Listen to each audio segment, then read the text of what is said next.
My name is Joyce Arriaga, and I was 36 years old when the future I thought I had carefully built, lovingly tended, began to quietly unravel 2 weeks before my wedding. The invitations sat in a precise accusing stack on our coffee table, 200 elegant envelopes, each one a tiny declaration of a life that was supposed to begin in just 14 days. I had spent the past hour addressing the final batch, my handwriting neat and steady, despite the growing tightness in my chest. Across the apartment, my fiancé, Stephen Pierce, paced by the window, his phone a dark, silent shape in his hand. For 3 days, he had been like this, a ghost, brushing against the edges of our life, distracted, hollow-eyed, turning toward me only to look away again like he couldn't bear to meet a truth forming behind his own eyes. I had told myself it was pre-wedding anxiety, the stress of finalizing 100 moving parts. In response, I had taken on more finalizing the menu with the caterer, confirming with the band, proofreading the seating chart. I hoped my quiet efficiency would steady whatever was storming behind Stephen's silence. I set the pen down and breathed out. "Stephen," I said softly, "please talk to me. Is it the seating chart? Your aunt threatening to wear white again? We can fix anything." He stopped pacing, but didn't turn from the window.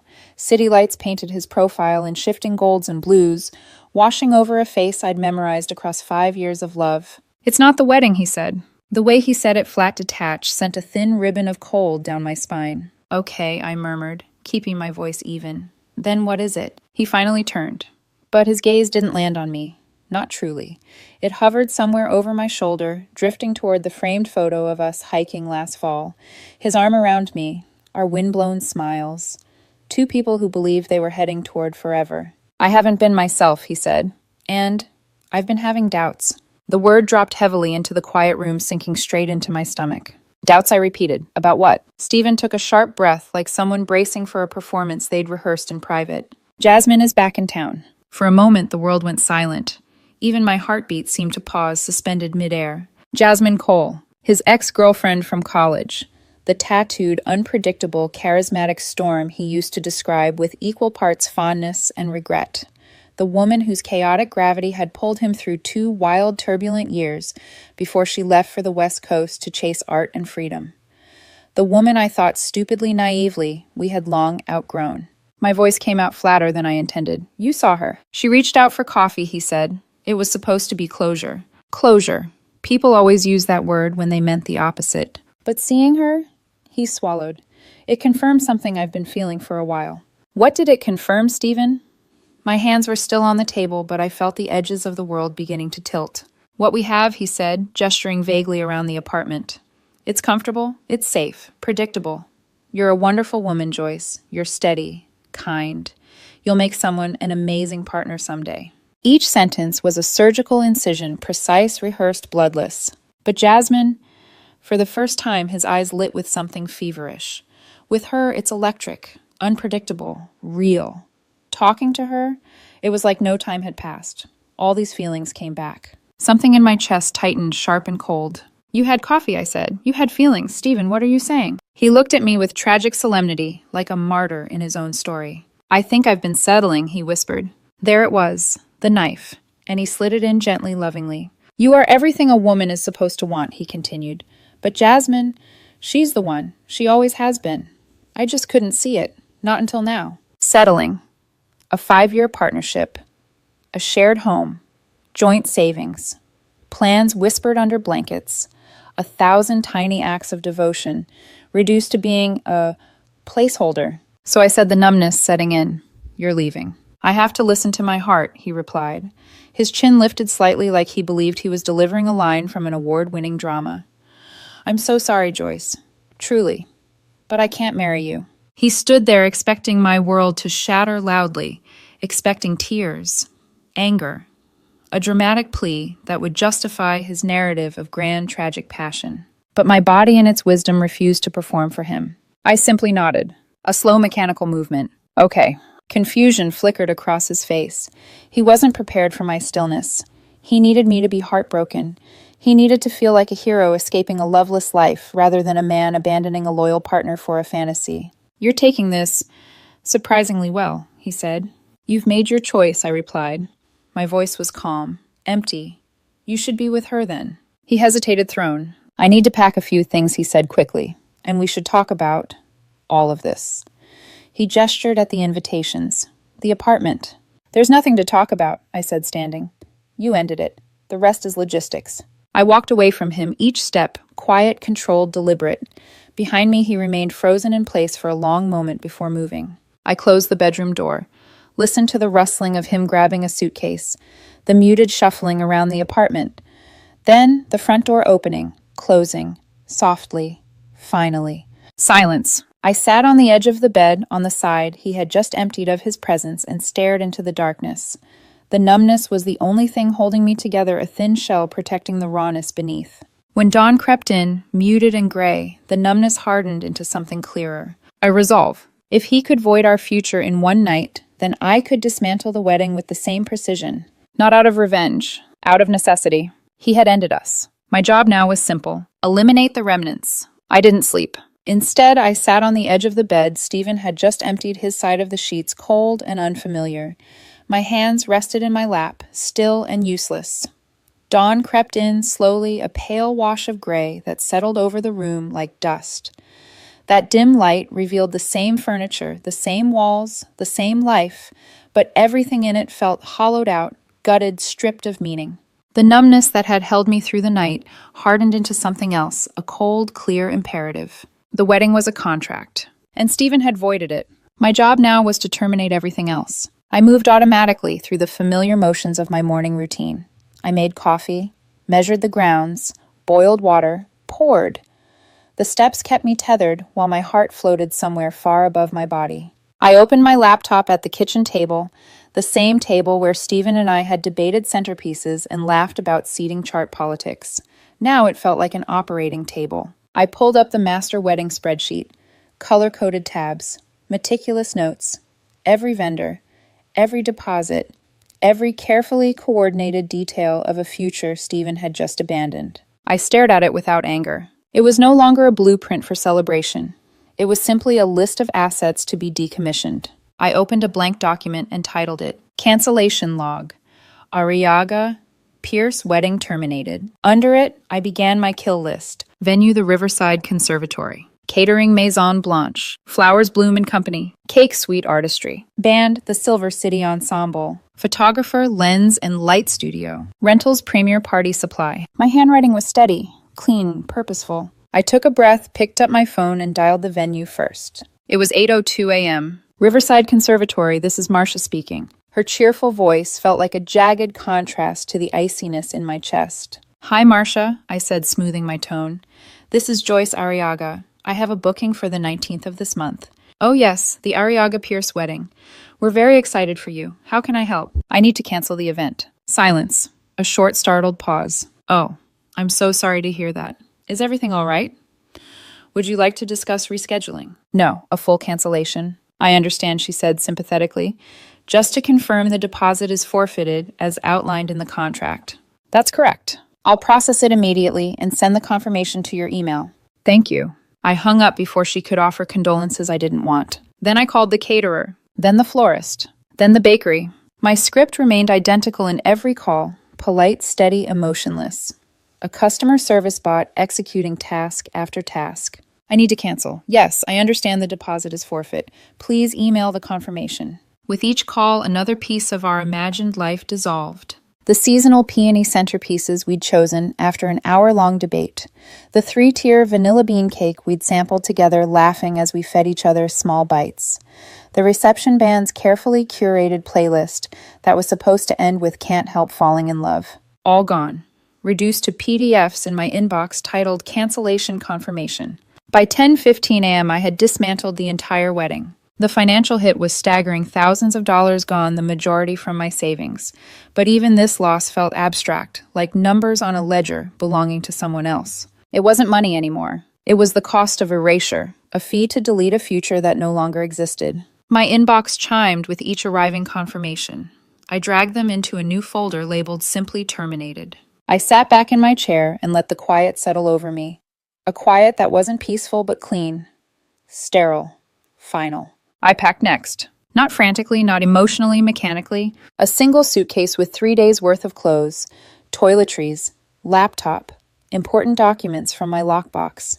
I didn't take a single photo, a single sentimental keepsake. None of them meant what they used to, and I refused to burden myself with relics of a life Stephen had chosen to discard. I walked through the apartment one last time. The place looked the same, but the air felt thinner, stale, as if the walls themselves had witnessed the breakup and were bracing for abandonment. Then I left my key on the counter, locked the door behind me, and walked away. The budget extended stay hotel on the far side of the city was beige bland, deeply forgettable, exactly what I needed.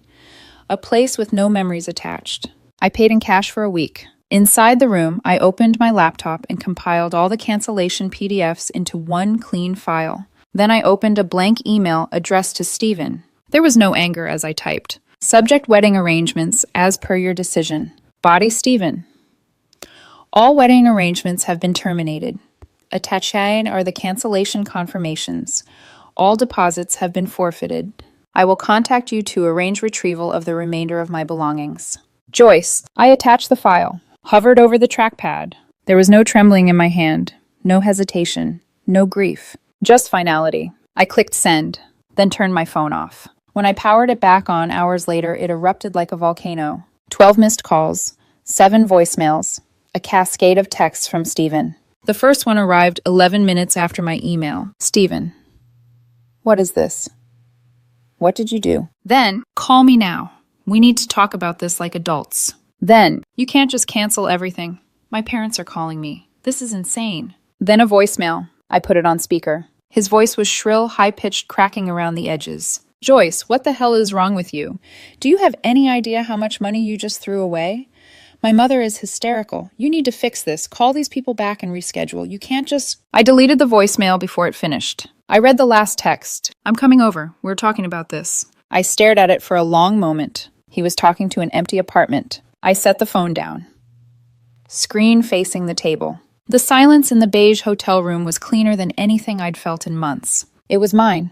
Finally, utterly mine. The beige hotel room became my world. Each morning I woke in the unfamiliar bed, staring up at the popcorn ceiling while my mind tried to assemble the pieces of my new reality. For one blessed second I forgot.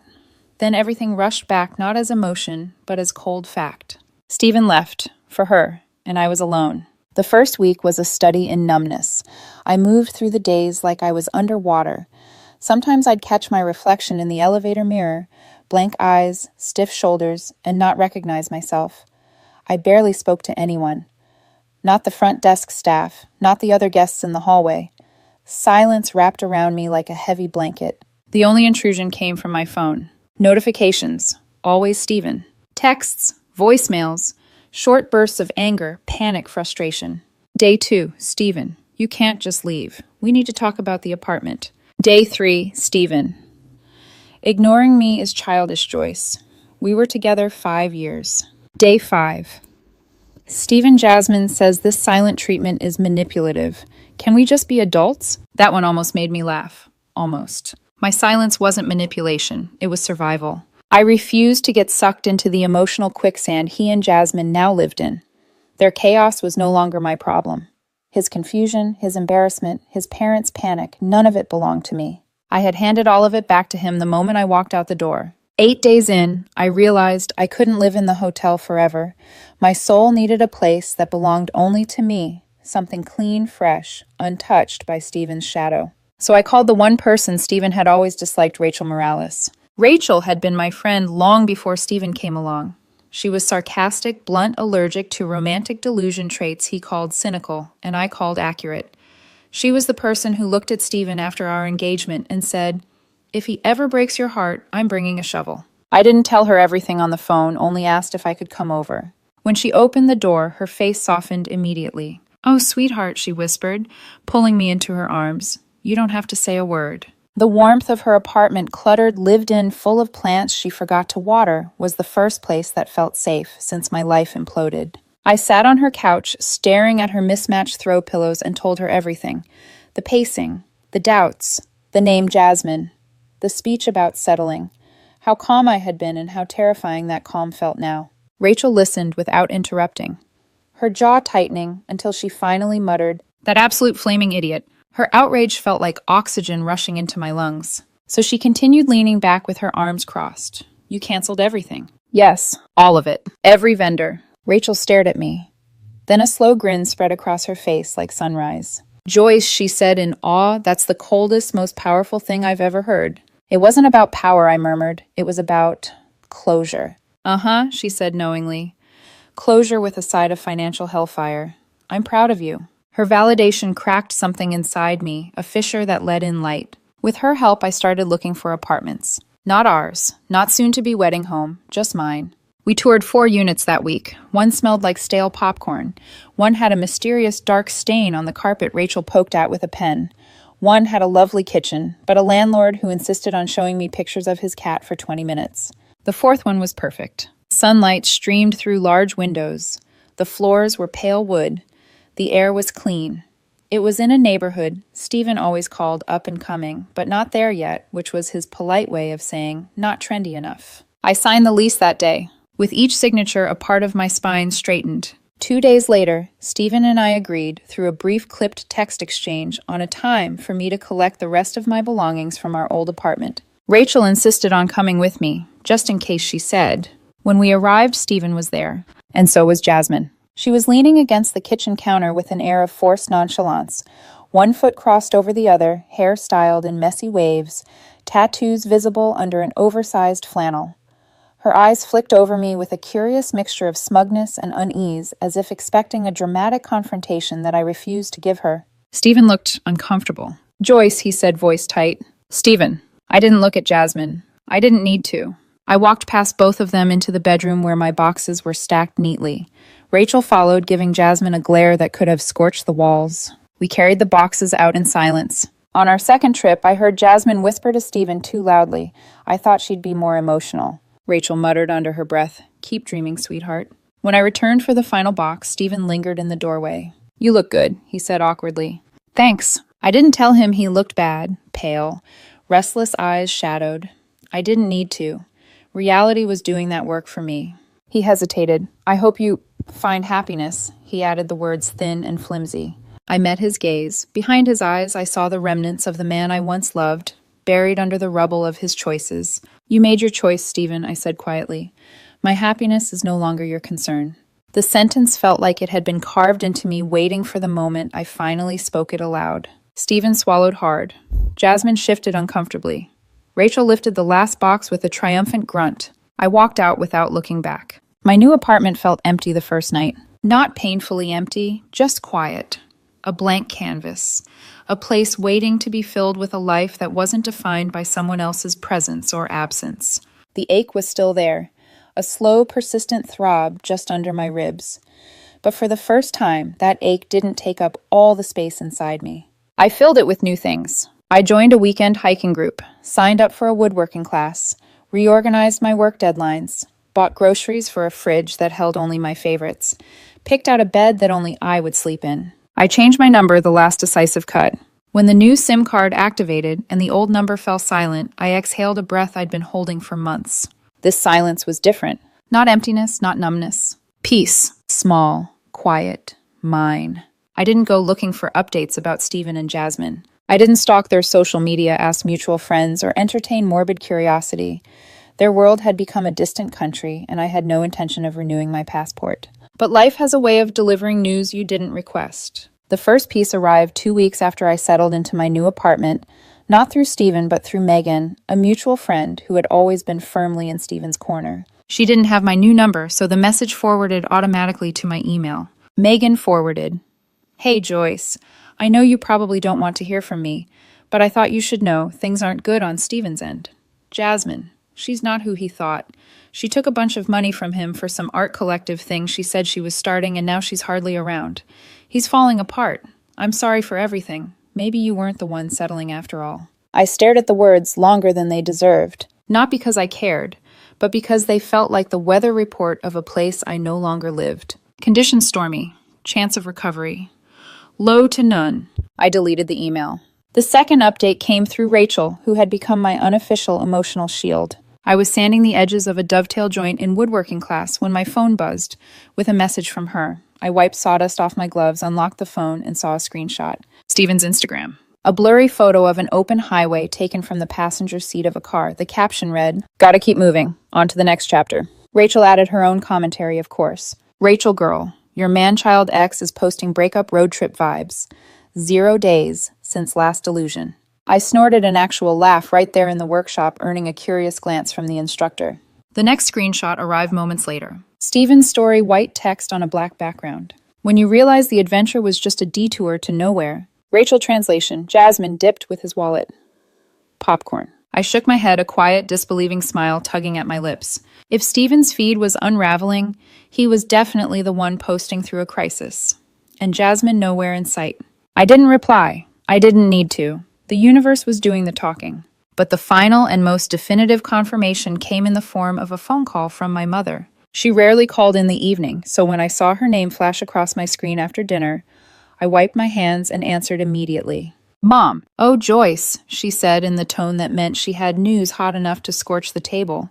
"You'll never guess who your father ran into at the golf club today." I took a sip of water. Stephen's father. A beat. "Well, yes, how did you know?" "It wasn't intuition, it was probability." So I asked calmly. "So," she said, lowering her voice to a conspiratorial whisper, "your father said the man looked like he'd aged 10 years, trying to pretend everything was fine, but the moment your father asked how Stephen was doing..." She let out a dramatic exhale. He practically deflated. I leaned against my kitchen counter, looking out at the darkening skyline. "What happened?" "Happened," she scoffed. "The woman Jasmine, whatever her name is, drained him. $15,000, Joyce. He gave her money for some music studio fantasy, and she took it without blinking. Then last month, she disappeared while he was at work, left him with a maxed-out credit card he co-signed, took her things, and vanished." I blinked. Not shocked, not triumphant. Just unsurprised. "That's unfortunate," I said, purely as a statement of fact. "Unfortunate," my mother sputtered. "It's karmic justice. I'm not celebrating his misery, Mom." "Well, someone should. That girl was a tornado in eyeliner." I stifled a laugh. "Mom. And listen to this," she continued, voice rising. "Apparently Stephen is telling people he was manipulated, that he made a terrible mistake, that he never stopped loving you." I stood very still. Of course reality crashing down made him nostalgic for the stability he once dismissed as predictable. "Let him rewrite," I said. "What?" "He can reinterpret the past however he needs to. It doesn't affect my present." There was a pause on the line, shock, then pride. "You're really okay," she whispered, almost in awe. I looked at the soft lighting of my new apartment, the stack of woodworking materials on my counter, my hiking boots drying by the door. "I'm building a good life," I said quietly. "A quiet one." "The best kind," she murmured. "I'm proud of you." But chaos has a way of clawing at closed doors. And Stephen's unraveling story didn't stay contained. A week later, a voicemail appeared on my new private number, a number almost no one had. The caller ID read unknown. I pressed play expecting spam. Instead, a saccharine voice filled my living room. "Joyce, dear, it's Linda, Stephen's mother." I froze. Her tone dripped with forced sweetness like honey over broken glass. "I know this is unusual, but we've all been through such a trial, haven't we? That awful woman did terrible things to Stephen. He's devastated, Joyce, lost weight, not sleeping, crying. He realizes now what he had, what he threw away." I sank onto the couch, staring at the wall. "He needs closure," she pleaded. "As a mother, I'm begging you, please talk to him. Just a coffee. You were his rock. You love him. Don't you think you owe him that?" The manipulation was so thick, it was almost impressive. Their family had rewritten the story. Stephen, victim of a femme fatale. Me, the stable ex who owed him emotional caregiving. I didn't delete the voicemail immediately. I saved it. Later that evening, I listened again. Every guilt-laden phrase, every weaponized appeal to kindness, every insinuation that my boundaries were cruelty. Then I sent a screenshot to Rachel. Me, his mother, found my new number, playing the poor Stephen card. Claims I owe him closure. Rachel, block her. Then block the cell provider cousin who leaked your new number. Me, no need, I'll just delete it. Silence was more powerful than retaliation. I pressed delete and set my phone aside. The past was clawing at my windows. But I was no longer its home. For a while, the silence held. The messages from Stephen's mother stopped. Mutual friends quieted down. Screenshots from Rachel dwindled. My life began to stretch out before me like a calm, open road. I thought the ghost had finally faded. But phantoms don't vanish just because you stop believing in them. Some keep knocking long after the door has closed. The first new intrusion came on a Tuesday evening. I was in my woodworking class finishing the delicate interior of a cherrywood box.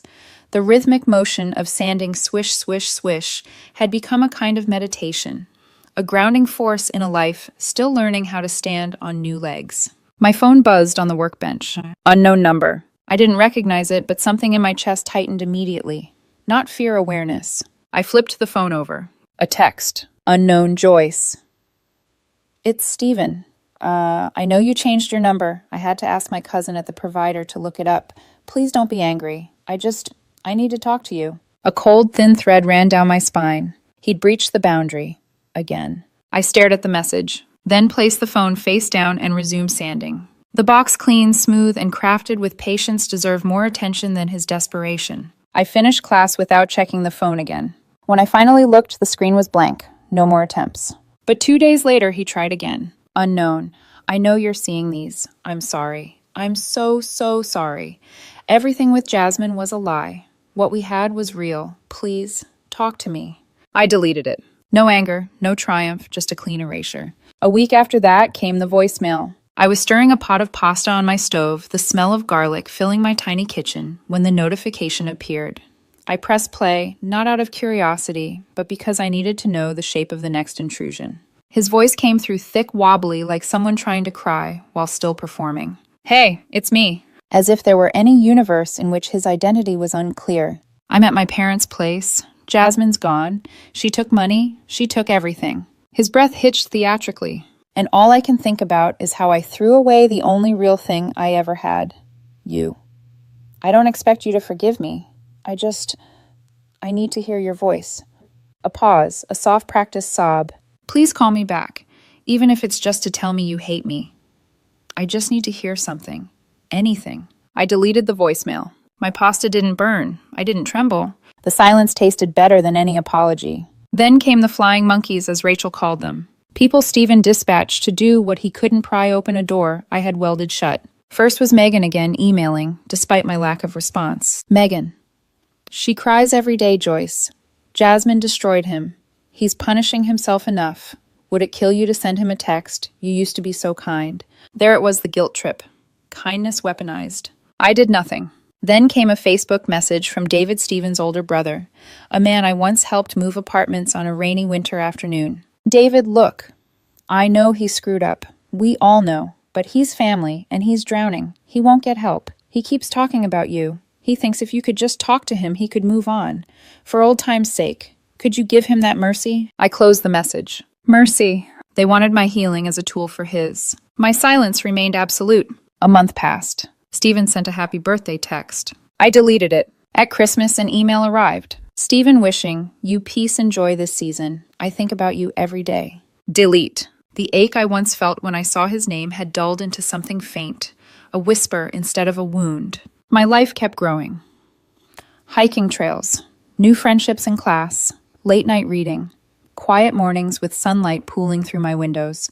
But phantoms don't stay politely in the walls. And this one was becoming desperate. It happened on a rainy Thursday, the kind of rain that patters softly against windows without ever fully committing to a storm.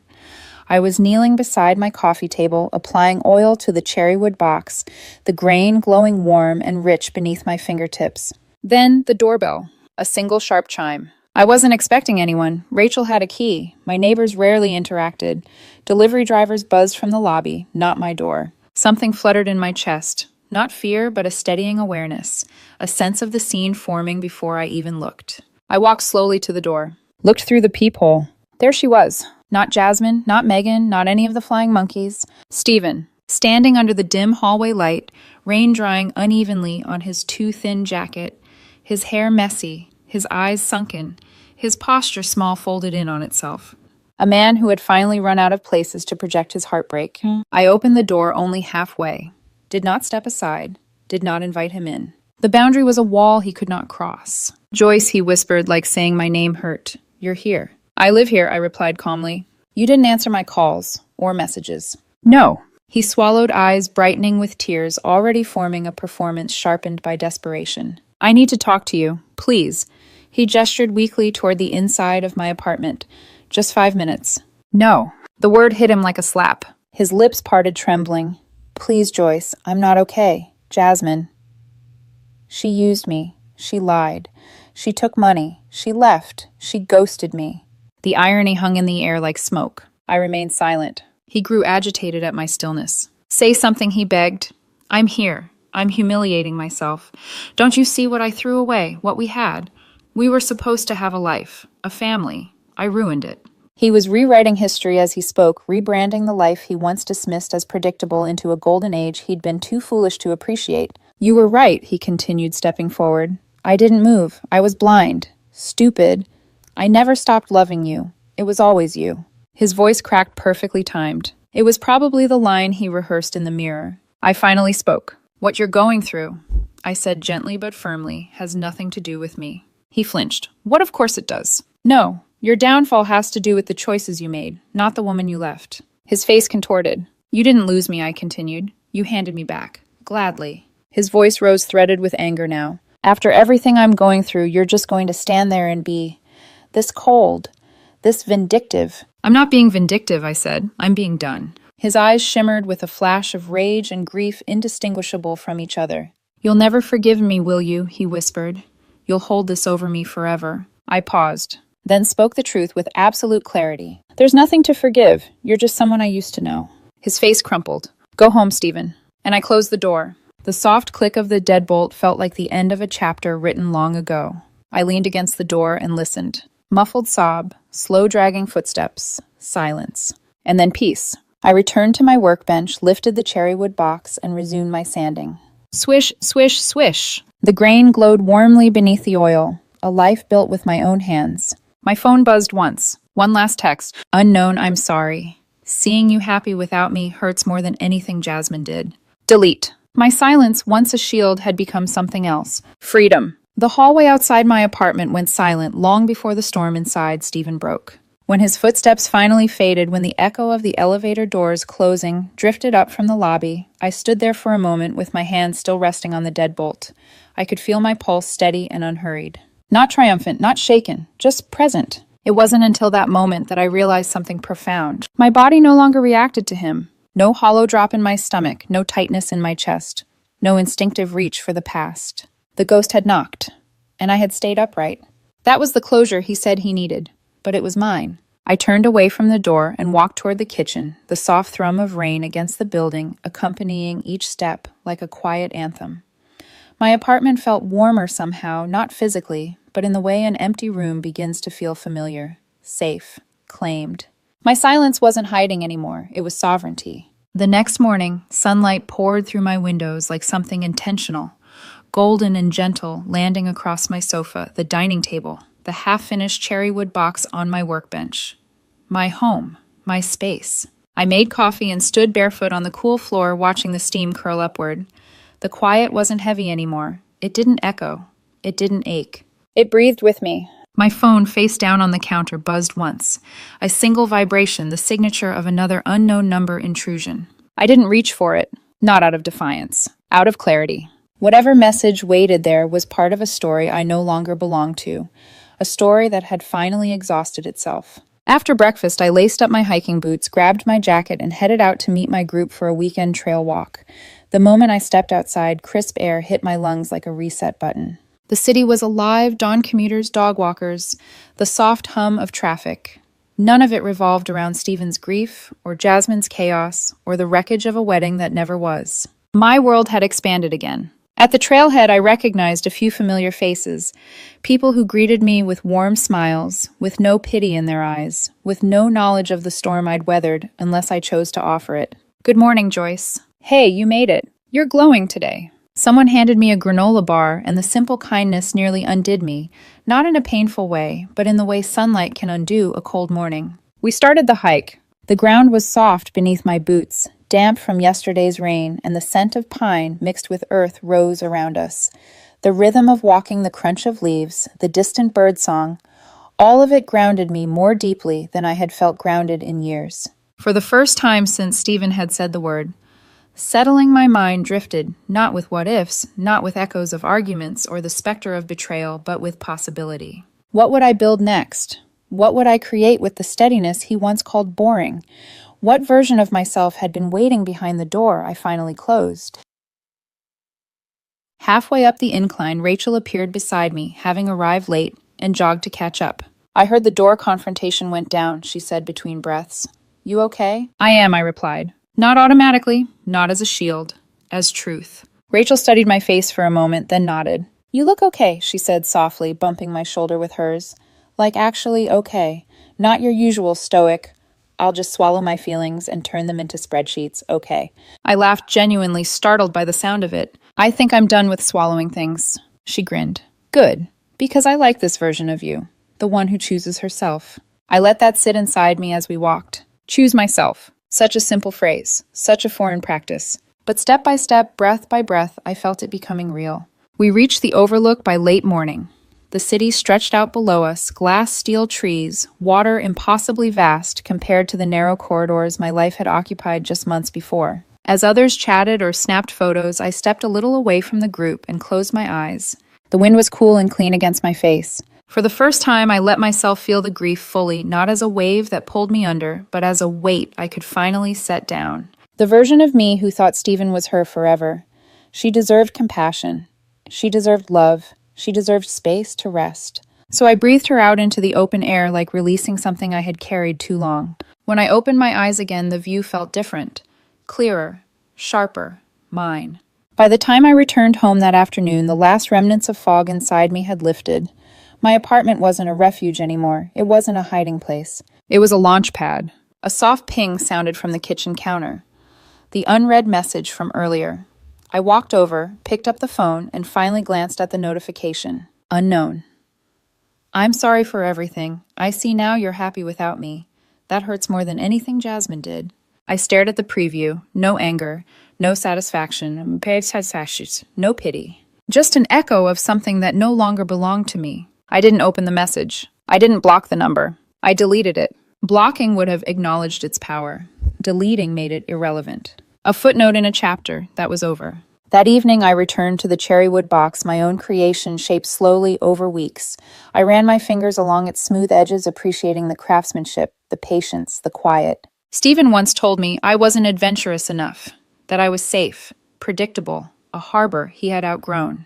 But standing in my warm apartment in clothes that smelled of pine and sunlight, beside a piece of furniture made entirely by my hands, I understood something with absolute certainty. There is nothing small about building a life that doesn't hurt you. A harbor is not a place of boredom. It is a place of rest, a place of rebuilding, a place of choosing. And for the first time, I was the ship, untethered, unlost, moving forward entirely by my own navigation.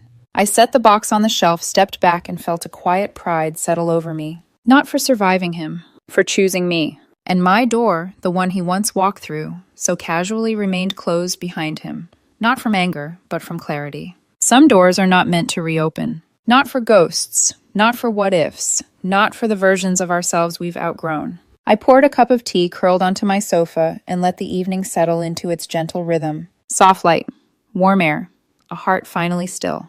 My life was no longer a story of abandonment. It was a story of reclamation, of quiet victories, of boundaries that held, of a woman who learned the strength of her own silence. My name is